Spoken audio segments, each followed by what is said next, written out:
रहमतुल्लाहि व बरकातुह। صفحہ نمبر 13 پہ آیت نمبر 65۔ اعوذ باللہ من الشیطان الرجیم، بسم اللہ الرحمن الرحیم۔ یا ایہا النبی حرض المؤمنین علی القتال ان یکم منکم 20 صابرون یغلبوا 200 وَإِن يَكُن مِّنكُم مِّائَةٌ يَغْلِبُوا أَلْفًا مِّنَ الَّذِينَ كَفَرُوا بِأَنَّهُمْ قَوْمٌ لَّا يَفْقَهُونَ۔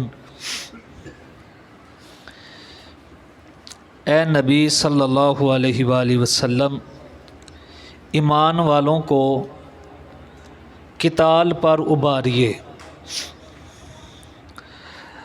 اگر تم میں سے 20 صبر کرنے والے ہوں گے تو وہ 200 پر غالب آئیں گے، اور اگر تم میں سے 100 ہوں گے تو وہ 1000 پر غالب آئیں گے کافروں پر، کیونکہ کافر ایسی قوم ہے کہ جو سمجھ نہیں رکھتی۔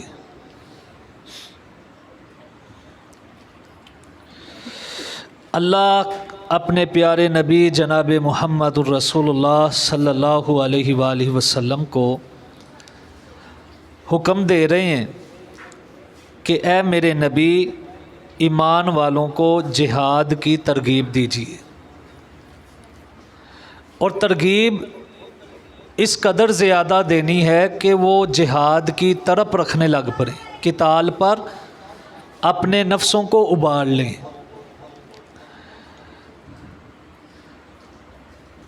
پہلے بھی ایک دن بیان کیا تھا، جہاد کی 4 قسمیں ہیں۔ توحید کی دعوت دینا کافروں کو، یہ بھی جہاد ہے۔ اپنے نفس کو اللہ کی فرما برداری میں ڈال لینا، یہ بھی جہاد ہے۔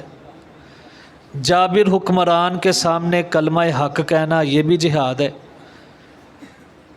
اور دشمن کے ساتھ میدان کے اندر لڑنا اسلحہ کے ساتھ، یہ بھی جہاد ہے، جس کو قتال کہا جاتا ہے۔ تو اللہ رب العالمین فرما رہے ہیں کہ اے میرے نبی، ایمان والوں کو قتال پر ابھاریے۔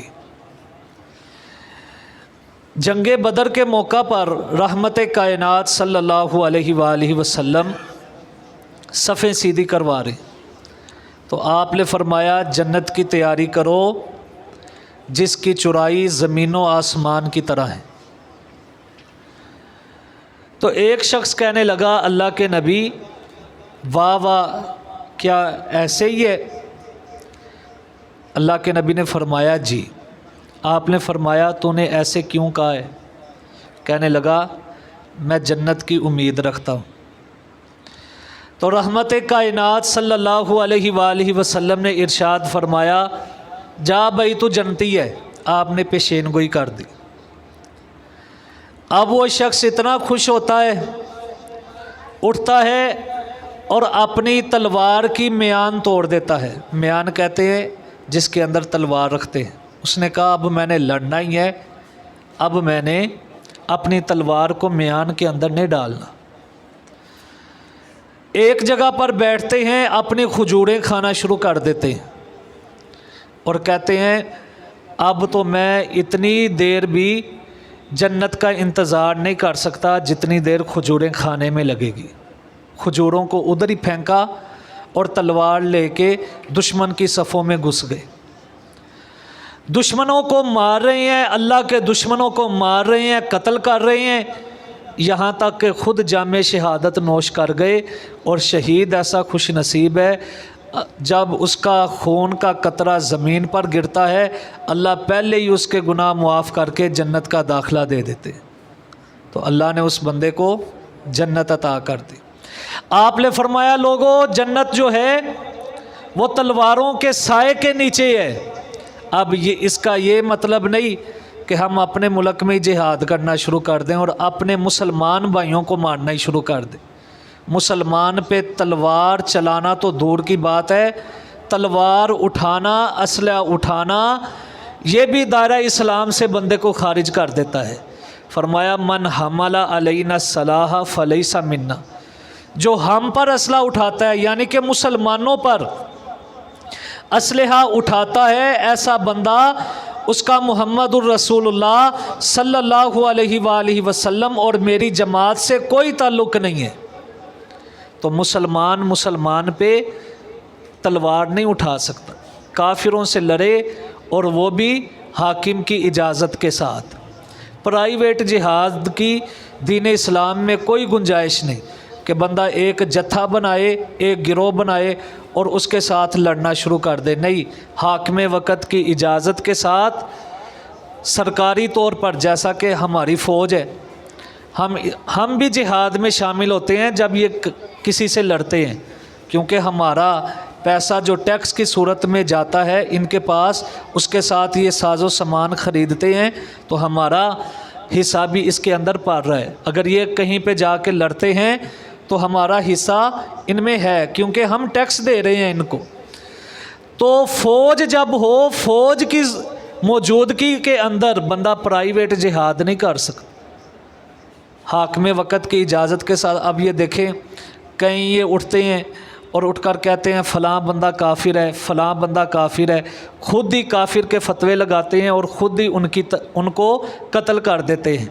नबी पाक सल्लल्लाहु अलैहि वसल्लम ने फरमाया, मुसलमान को काफिर भी मत कहे, किसी मुसलमान को काफिर कहना जायज़ नहीं।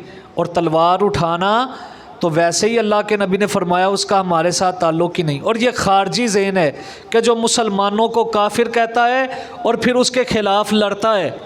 नबी पाक सल्लल्लाहु अलैहि वसल्लम ने फरमाया, हम किलाबुन्नार, ये जो खारजी हैं, मुसलमानों पर तलवारें उठाने वाले और मुसलमानों को कत्ल करने वाले, ये जहन्नम के कुत्ते हैं। मुसलमानों के ख़िलाफ़ नहीं लड़ा जाता, ना मुसलमानों के ख़िलाफ़ जिहाद किया जा सकता है। तो अल्लाह रब्बुल आलमीन फरमाते हैं कि मेरे नबी, मोमिनों को जिहाद पर, किताल पर उबारिए। अगर तुम में से 20 होंगे तो गालिब आएंगे 200 पर। अब ये हुक्म के लिए इस्तेमाल हुआ है। जब किसी चीज़ का हुक्म ताकीद के साथ दिया जाए ना, तो फिर ऐसे बंदा कहता है कि जैसे अल्लाह के कुरान ने कहा है। मिसाल के तौर पे एक जगह पे 100 बंदे बैठे हैं, तो उनका अमीर हुक्म उनको देता है कि सारे मस्जिद में जाएं और नमाज पढ़ें। ये तो हो गया हुक्म। अब अगर ताकीद के साथ हुक्म करेगा तो वो कहेगा कि सारे मस्जिद में जाएंगे, ये है ताकीद के साथ हुक्म। तो अल्लाह रब्बुल आलमीन कह रहे हैं कि मुसलमान सब्र करने वाले अगर 20 हैं, मुकाबले के अंदर 200 आ गए हैं, उनको घबराने की ज़रूरत नहीं। 20 बंदों को 200 पर गालिब आना चाहिए, गालिब आएँ। अल्लाह रब्बुल आलमीन हुक्म दे के इरशाद फरमा रहे कि सब्र करने वाले 20 मुसलमान 200 पर गालिब आएँ। और इसी तरह फरमाया, अगर 100 मुसलमान है तो वो 1000 पे गालिब आए। और ताकीद के साथ जब हुक्म दिया तो इसका माना ये बन गया कि अगर तुम में से 100 हैं तो वो 1000 पर गालिब आएंगे। आगे फरमाया क्यों गालिब आएंगे? फरमाया इस वजह से कि काफिर जो हैं वो समझ बूझ नहीं रखते। मुशरिक जो होता है वो अकल से आरी होता है। अल्लाह रब्बुल आलमीन ने उसके दिल पर, आँखों पर, कानों पर मोड़ लगा दी होती है। जो मर्ज़ी उसके सामने बयान करें उसको कोई समझ नहीं आती। अकल ही अल्लाह छीन लेता है मुशरिक की। या अय्युहन नबिय्यु, ए नबी, हर्रिज़िल मुमिनीना, उबारिए ईमान वालों को, अलल किताल, किताल पर, यकुम मिनकुम, अगर होंगे तुम में से, इशरूना 20, साबिरूना सब्र करने वाले, यगलिबू वो गालिब आएंगे, मियातैन 200 पर, व यकुम मिनकुम और अगर होंगे तुम में से, मियातुन 100, यगलिबू वो गालिब आएंगे, अल्फन 1000 पर, मिनल्लज़ीना उन लोगों से, कफरू जिन्होंने कुफर किया, बि अन्नहुम इस वजह से बेशक वो, कौमुन ऐसी कौम है, ला यफ़क़हून जो नहीं समझ रखती। या अय्युहन नबिय्यु, ए नबी, हर्रिज़िल मुमिनीन, उबारिए ईमान वालों को अलल किताल किताल पर, इन यकुम मिनकुम अगर होंगे तुम में से, इशरूना 20, साबिरूना सब्र करने वाले, यगलिबू वो गालिब आएंगे, मियातैन 200 पर, व इन और अगर, यकुन होंगे, मिनकुम तुम में से, मियातुन 100, यगलिबू वो गालिब आएंगे, अल्फन 1000 पर, मिनल्लज़ीना उन लोगों से, कफ़रू जिन्होंने कुफ़र किया, बिअन्नहुम इस वजह से, बेशक वो कौमुन ऐसी कौम है, ला यफ़क़हून नहीं वो समझ रखती, समझ